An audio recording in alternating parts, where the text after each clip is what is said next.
Toronto. It is a chilly one out there, and with such chilly weather, we also have some chilling news. We have just received 2 stories of missing persons, and although one may be more well known, both are significant. Canadian millionaire Ambrose Small, iconic theater connoisseur, disappeared earlier this week. Sources say Small was last seen being picked up from his office around dinner time on Monday. Hi, Rick.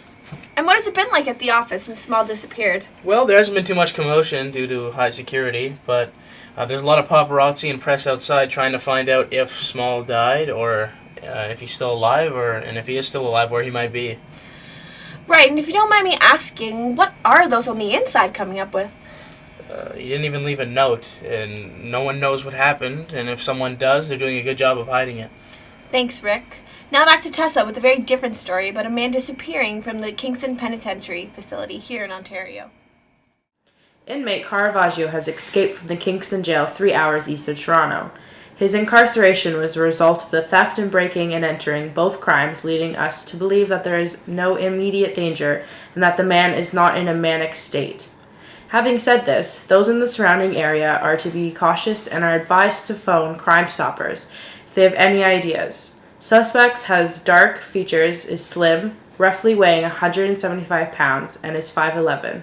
Although there are no leads in either case, any information can be emailed to crimestoppers@to.gmail.ca. Those in the cottage country of Muskoka are also to be informed that there has been a series of fires and robberies within the last month. Unfortunately, one was located at the Muskoka Hotel.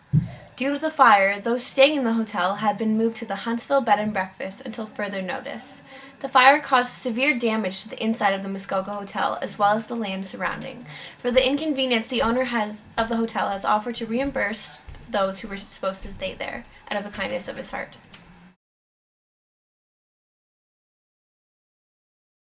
Thank you, Riley. Today's forecast is calling for a chance of dramatic irony and hurricane winds. We advise those who don't need to go out today to stay indoors for your own safety.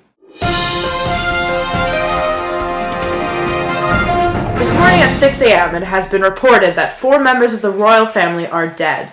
The cause of death has not been confirmed at this point in time. However, police at the scene are investigating. They confirmed that Prince Hamlet and Laertes were fencing and bets were placed.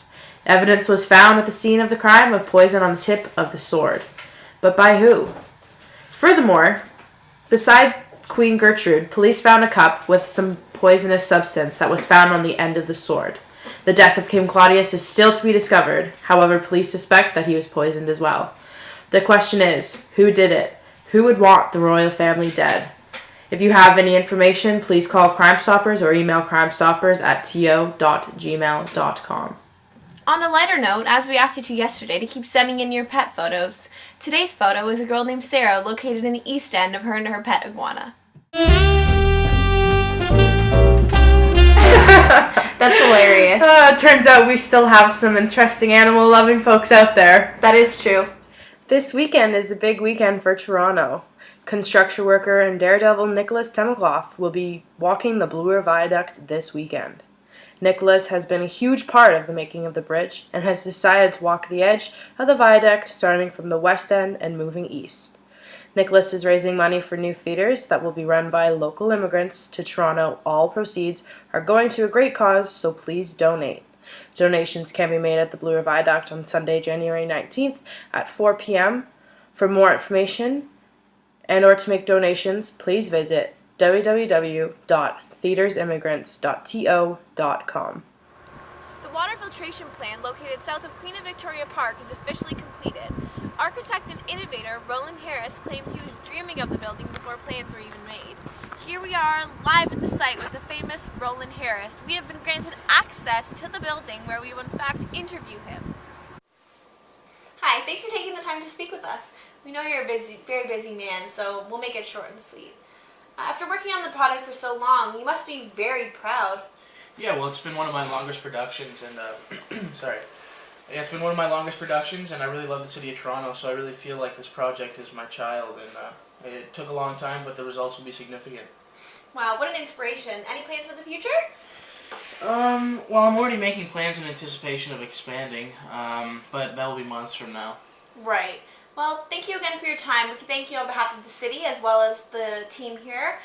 People like you are key to developing our city, so thanks to you. Thank you very much. On other news, there is a warning for an extreme bug alert. The uprising moths has moved from Denmark and has now hit Toronto full force. These moths aren't dangerous, but rather more annoying. The lunar moth comes out in the night and leaves when it is daylight. Here is a photo of a lunar moth. Green and rather pretty looking. Again, it is advised that you keep windows and doors shut as much as possible and keep all pets inside, including parrots, iguanas, cats, and dogs. Students in the TSB are beginning to get very creative. Johnson Elementary School has been using a program that helps monitor students' dreams. The students are expected to write a journal entry every morning when they wake up explaining what was in their dreams. Riley, have you heard about this? That's very different. I mean, I have heard of it, but I don't really understand why this is helping them at such a young age. Yes. Well, they're doing this study because they believe that by keeping track of their dreams, it helps with learning and clarity. Right, that is very interesting. Did you know that certain things in your dreams do show up in your daily life? Yes, I've heard of that. It's really fascinating that our dreams can reflect so much about our lives. And to wrap things up, we were fortunate enough to have been honored 3 sets of tickets to a show being put on at the Grand Theatre in London, Ontario. The play is called Clarity, written and directed by Torontonian Alexandra Washer. The story follows a nun living in Toronto who has a near-death incident causing her to change her lifestyle entirely. Well, we don't want to give away the play completely. I've only heard good things about it. The prize does also include train tickets and 2 nights in a hotel. Fabulous. Details can be found on our website. Thank you for watching. This has been Riley Glass And Tessa Sredzki, signing off and wishing you all a safe and productive evening. Tune in tomorrow for more exciting Toronto updates and more exclusive interviews.